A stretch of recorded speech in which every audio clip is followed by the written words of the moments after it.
irmã, então, me apresentou, né? Eram 2 moradores e tal, e ela falou: olha, esse é o fulano, esse é Beltrano. Mas eu de boa, sabe? Eu nunca senti, assim, uma vontade de beijar alguém ou de ficar com alguém. Talvez, pode ser, sim, que tinha um trauma lá do que aconteceu na minha infância. E eu era mais infantilizada, porque eu brinquei de Barbie até quase meus 15 anos.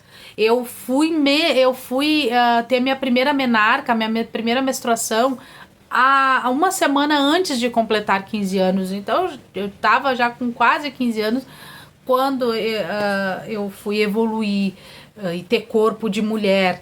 Porque até então eu não tinha, eu era muito infantilizada mesmo, eu gostava, eu era tão assim, sem esses pensamentos, eu não entendia, eu sabia que aquilo que estava acontecendo comigo era errado, mas eu não entendia.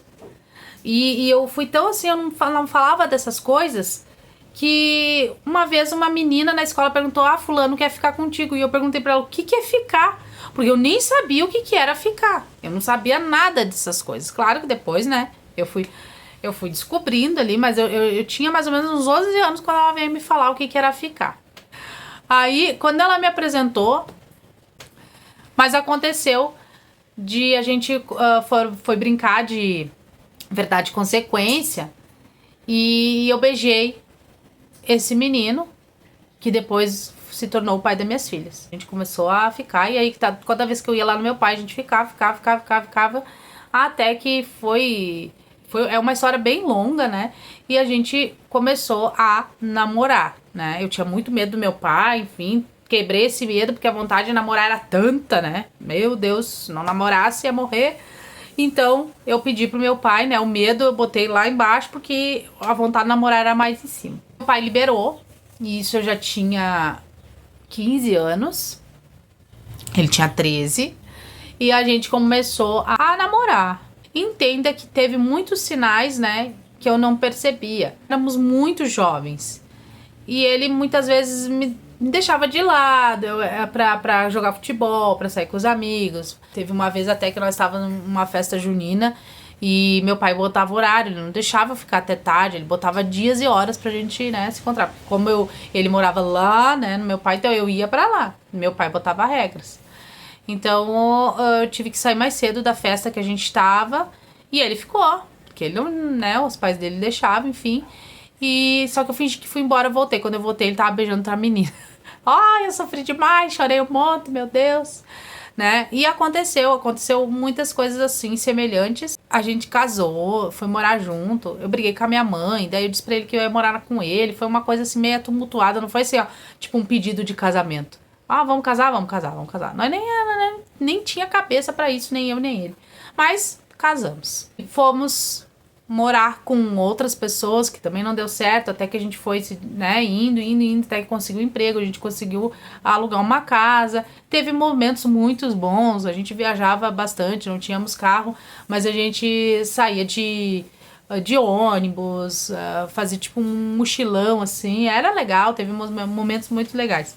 Foi quando eu engravidei da minha filha, eu já tinha 19 anos, e ali começou. Eu não me entendi, ele também não me entendeu, porque eram 2 imaturos, não sabiam nada da vida. Depois que eu percebi que eu desenvolvi uma depressão ali já na gravidez, e se evoluiu para um pós-parto. Eu fiquei muito emocionalmente abalado, chorava por qualquer coisa, achava que ele ia me atrair. E a gente começou a meio que sempre discutir toda hora, e eu chorava muito. E daí ele começou a me evitar, não ficava nem perto de mim. Gerou assim que ele foi rude e eu também, né? Foi muito ruim essa minha gravidez. E a gente pagava aluguel, enfim. Aí a minha filha nasceu. Quando ela tinha 6 meses, a minha avó disse: não, vem morar aqui, constrói a casa, não sei o que, não sei o que. Eu vim morar aqui, minha casa aqui. E logo depois, em seguida, engravidei da minha segunda filha, que foi um susto, né? Não foi uma coisa planejada. A Laura, eu sabia, né? Eu tinha parado de tomar comprimido, eu sabia que ela ia nascer. E a Isadora foi um susto, foi um baque, né? Não foi uma coisa planejada. Tomava comprimido e mesmo assim Acredito que foi aqueles comprimidos para amamentar mais fracos, muitas vezes eu esquecia e aconteceu. Era para acontecer. E daí foi ao contrário. Eu fiquei assim, tipo, ai, não quero. E ele ficou todo faceiro. Ele foi outro marido na época. Tipo, eu tive 2 maridos em 2 gravidezes com o mesmo cara. Porque da Laura a gente brigava muito, a Isadora foi bem tranquilo. E a gente ficou ali, né, um tempo muito legal, até que elas começaram a crescer, ele ganhava muito pouco, eu disse que eu queria trabalhar. Ele disse que não, que não, que não. E eu teimei, fui trabalhar, arrumei um serviço, fui trabalhar e a gente começou a brigar muito, até que ele saiu de casa, a gente se separou. Esse meio tempo que a gente se separou, todo mundo pensa que eu traí ele. Por mim, pode pensar o que quiserem. Eu sei o que eu fiz na minha vida e o que eu não fiz na minha vida. A vida é um livro aberto, eu não tenho que esconder nada pra ninguém. Não tenho medo, né, do julgamento e eu sei das coisas que eu passei, só eu sei. É fácil apontar o dedo, é fácil criticar, mas sentir na pele, meu filho, é difícil. E eu não traí ele. Foi quando eu conheci, na mesma empresa onde eu trabalhava, o meu marido que é de hoje. Mas eu não casei com ele lá, tá? A gente se conheceu, fazia já uma semana que eu tinha me separado e a gente conversou, a gente saiu. E a gente saiu, foi assim, tipo uma... Sabe aquela paixão vassaladora de adolescente e tal? Fazia tempo que eu não me sentia assim tão bem amada, tão bem cuidada, tão, né? E a gente se apaixonou, tanto da minha parte como da parte dele. Só que na época minhas filhas eram muito pequenas. A minha mãe e meu pai falavam muita coisa pra mim. Ah, porque não sei o que, não sei o que, não sei o que. O meu ex, o pai das meninas, começou também a querer voltar. Que hoje, pensando bem, foi o maior erro que ele já fez na vida dele, querer voltar. Mas a gente sabe que às vezes as coisas são pra acontecer na hora que tem que acontecer e é pra acontecer, né? O meu marido, né, de hoje, na época, também se separou da mulher e a gente queria ficar junto. Ela também, né, queria voltar e eu não queria atrapalhar a vida dele. E eu pensava muito nas minhas filhas. Então eu decidi voltar. Terminei com ele ali. Só que, claro, vocês sabem que um copo, quando é quebrado, muitas vezes não volta ao mesmo, né, ao mesmo padrão daquele copo. E a gente voltou, mas ficou, né, a gente não soube se curar.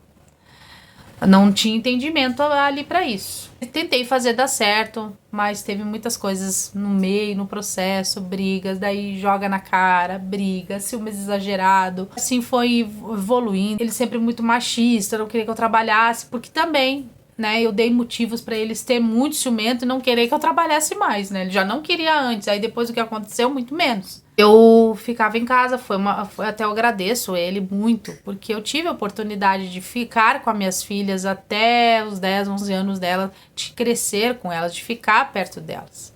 Eu não precisei pagar alguém ou colocar numa creche ou coisa assim. Até tentei, mas não durou muito, ficaram 2, 3 meses numa creche e não deu certo. Porque eu abri um salão de beleza e comecei a fazer unhas, tinha bastante cliente. Aconteceram que... não foi legal o processo do nosso casamento. A gente terminou, só que foram vários términos. Olha, eu contei 11, tá? 11 voltas. Termina, volta.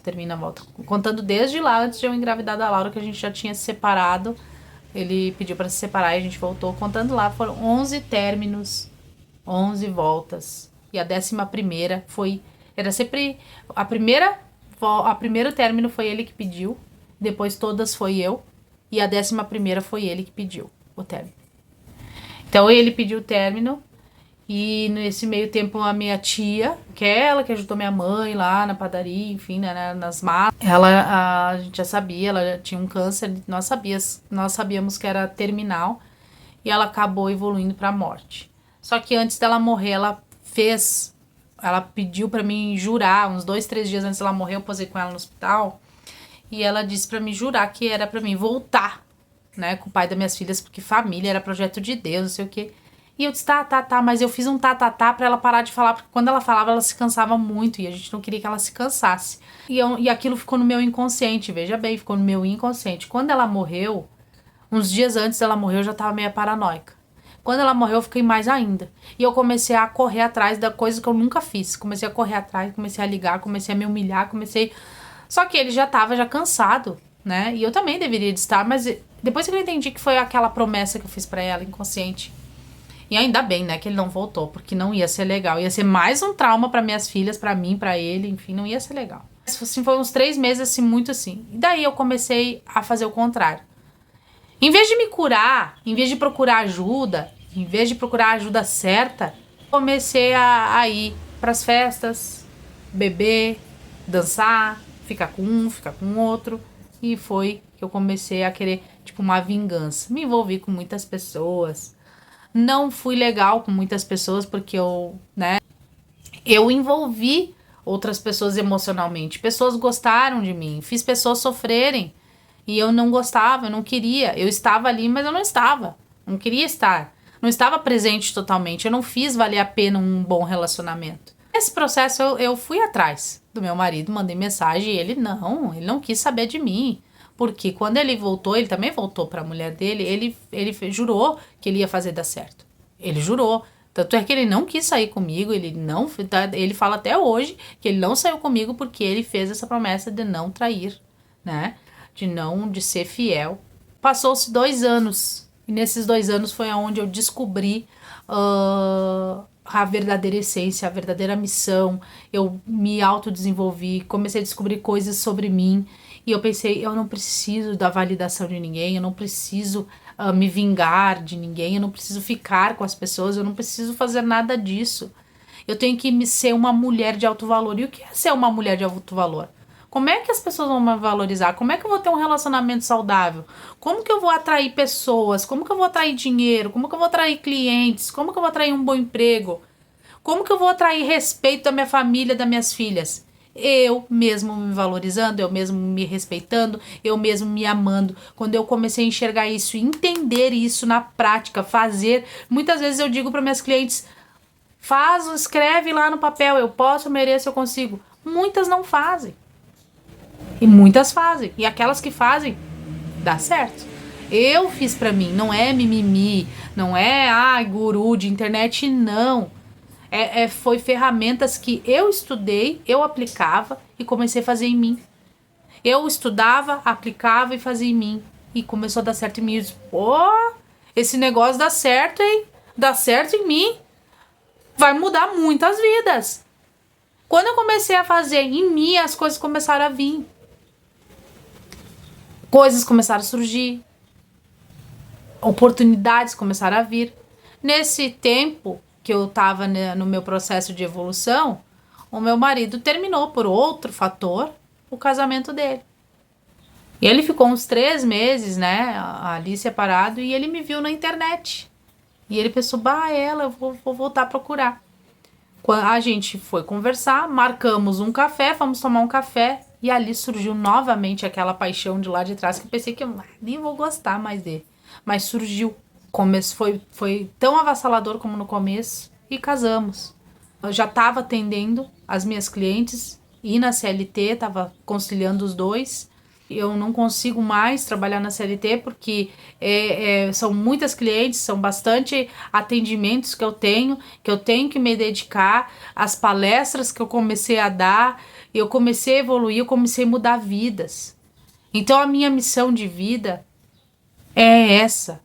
É saber que todas as mulheres, todas, sem exceção de nenhuma, podem, conseguem, merecem, não importa o trauma que tu teve no passado, não importa se teve relacionamentos tóxicos, se você foi uma pessoa tóxica, se de repente hoje eu quero mudar, se eu fiz muita coisa errada na vida, não importa. O que importa é a sua essência de hoje, é querer mudar. E isso tem como. Existe como. É buscando se desenvolver. Busque terapias. Busque mentorias. Eu estou aqui também para auxiliar. Vou deixar na descrição o meu Instagram, onde todo dia eu tenho dicas. Não tenho dinheiro para pagar. Tem dicas. Invista em você. Pare de investir em pessoas erradas, em coisas erradas. Invista em você, porque quando eu comecei a investir em mim, focar em mim, aí as coisas começaram a acontecer. Não tem como você amar outra pessoa, querer que outra pessoa te valorize, te respeite, te ame, se você não faz isso com você. E você só consegue fazer com que as pessoas enxerguem isso e te amem quando você já tá tudo bom e tá transbordando. Não precisa você dizer, olha, eu mudei. Mas os teus comportamentos, as tuas atitudes, o que você é, o que você faz, os olhos das outras pessoas, olha lá, ó. No começo eu tive muitas críticas. Quando eu comecei a publicar coisas na internet, críticas de amigas, pessoas que pararam até de sair de falar comigo, e tudo bem, pararam de me seguir. Eu fui chacota em reuniões de família, muitos me chamam de Aline na família, olha lá, bem louca, na internet, e davam risada, eu sei que faziam isso, eu sei. Mas eu desenvolvi uma inteligência emocional tão inatingível que eu não me abalei com isso. Que eu não deixei me destruir, continuei. Eu tive disciplina, eu tive determinação, eu tive foco. Porque eu não olhava para aquelas pessoas e nem para as críticas, e até hoje eu não olho. Eu olho pro objetivo, pros resultados, o que eu quero. As pessoas que eu quero impactar, as vidas que eu quero transformar. É isso que eu olho. E hoje eu vejo muitos comentários, feedbacks, pessoas que eu já auxiliei, muitos relacionamentos que eu já salvei. Não só amoroso, mas relacionamento consigo. Pessoas que pensavam até desejo de destruir a própria vida. E hoje amam a vida. Pessoas que se envolviam com pessoas erradas. E hoje só se envolve com pessoas certas. Então é isso, fica aqui minha gratidão, uma breve história. E olha que eu juro que eu tentei resumir o máximo, teve muitas coisas ali que cortei no meio do caminho, mas eu resumi bastante para vocês entenderem. Se eu fiz, se eu posso, você também pode. Se você é homem e está assistindo esse vídeo, mande para as mulheres, porque vocês também precisam ser valorizados. Os homens também precisam ser valorizados e cativados pelas mulheres, e as mulheres também precisam ser valorizadas e cativadas pelo homem. Só assim conseguimos criar relacionamentos saudáveis. E não estou falando só amoroso. Relacionamento saudável na família, no meio social, no meio profissional. Isso é que nos torna seres humanos mais completos. É respeitar a atividade de cada um e entender o lado de cada um. Então fica aqui esse vídeo e um beijo. Muito obrigada.